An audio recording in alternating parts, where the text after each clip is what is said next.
Guys, ya gue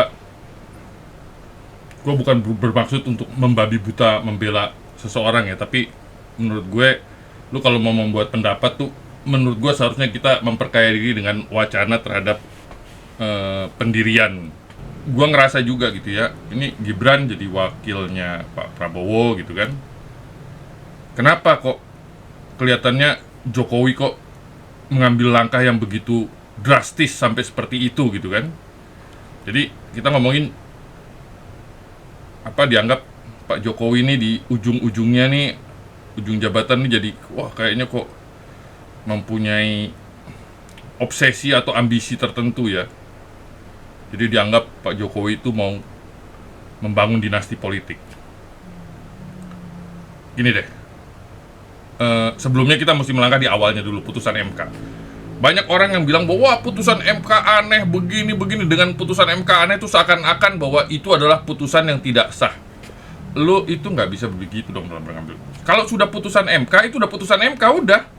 Keputusan MK itu harus kita hargai sebagai keputusan MK. Dissenting opinionnya kalau sudah putusan votingnya sudah dipenuhi, udah jangan dijadiin masalah lagi.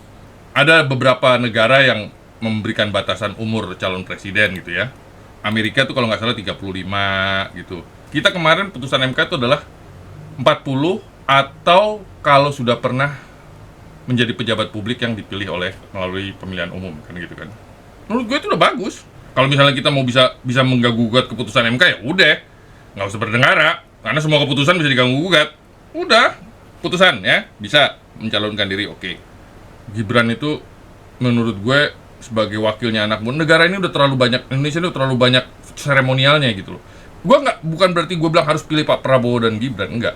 Tapi lu jangan memakai narasi yang menjelekkan, membuat potensinya jadi nggak keluar. Menurut gua potensinya Pak Prabowo dan Gibran bagus, potensinya Pak Ganjar dan Pak Mahfud bagus. That's it. Kita kan mau mengejarnya ini kan kesejahteraan. Kita bukan mau ngejar apa-apa, kita mau milih pemimpin yang baik, berusaha menjadi pemimpin kan mencapai kesejahteraan, supaya jangan duitnya dipakai segala macem gitu loh. Jadi janganlah kita memecah belah bangsa. Kita mau mencapai kesejahteraan karena kita berpotensi untuk sejahtera. Ada anak muda diwakilin di situ, kenapa susah sih? Itu menegaskan petugas partai itu, kita semua komplain waktu itu. Apaan sih PDIP nih? Orang presiden dipilih rakyat kok petugas partai. Jadi dianggap presiden harus ada loyalitasnya gitu. Nah sekarang ketika ada orang yang berusaha mengeluarkan diri dari stigma petugas partai, lu pada komplain juga. Biarin aja dinamika ini berjalan gitu, nggak usah diprovokasi ke arah mana-mana. Biarin aja udah. Haknya kan.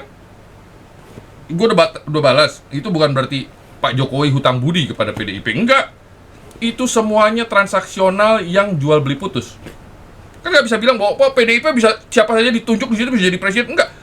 Rakyat bisa memilih karena Pak Jokowi yang jadi calonnya. Kayak sekarang misalnya Pak Ganjar jadi presiden. Pak Ganjar nggak mungkin bisa jadi presiden kalau nggak ada PDIP, ya kan? Kalau misalnya terpilih beliau.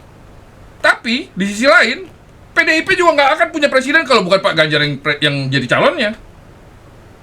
Jadi itu adalah jual beli putus, nggak ada hutang budi semuanya. Nah, ketika ada ketua umum yang menegaskan petugas partai, nah itu kan kita merasa gerah kan? Loh, nggak ada presiden loyalitasnya kepada rakyat, bukan kepada partai. Nah ini kan sekarang lagi, menurut gua inilah yang sekarang sedang berusaha dibangun. Dengan segala hormat saya kepada Ibu Mega. Ibu Mega itu dizolimi waktu zamannya PDI-nya Suryadi kan. Tapi partai PDIP itu kan bukan punya Bu Mega, itu kan warisan bangsa itu. Golkar, P3, PDIP. Walaupun namanya jadi P ya. Bukan punya Bu Mega, itu kan pakai infrastrukturnya PDI. Nah kalau Golkar tidak ada yang memiliki, P3 tidak ada yang, masa PDIP terus dimiliki sama Bu Mega? Itu dinasti yang begitu. Karena dinasti itu kalau menurut terminologi, dinasti itu kayak dinasti Ming, dinasti apa gitu, itu kan dari turun temurun. Kalau apa yang dilakukan Pak Jokowi ini kan, dia misalnya Gibran jadi wali kota, ya dia anak presiden tapi kan dipilih oleh rakyat, ada pemilunya.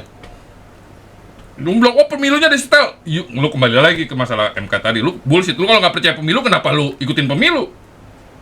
Kalau mau bilang dinasti, ya misalnya sekarang Partai Demokrat ditunjuk berikutnya tahu AHY. Nah itu dinasti itu. PDIP juga begitu.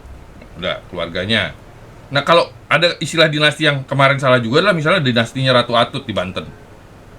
Ya oke. Itu wah dari kabupaten, bupatinya, wali kotanya, gubernurnya semuanya terkait dengan keluarga Haji Kasan CQ Ratu Atut. Tapi itu sebenarnya melalui proses pemilihan umum yang dipilih oleh rakyat. Dia dipilih. Jadi bukan berarti Ratu Atut itu tiba-tiba kamu ya jadi ini, kamu ya jadi ini, enggak gitu kan. Kalau misalnya sekarang ada konglomerat, ya, konglomerat. Ada timnya kan pasti yang bikin maju. Nanti pewarisnya siapa? Anaknya kan. Raja juga kan begitu. Itu dinasti itu. Anak raja yang berkuasa nantinya. Come on lah. Ini ada 2 calon bagus.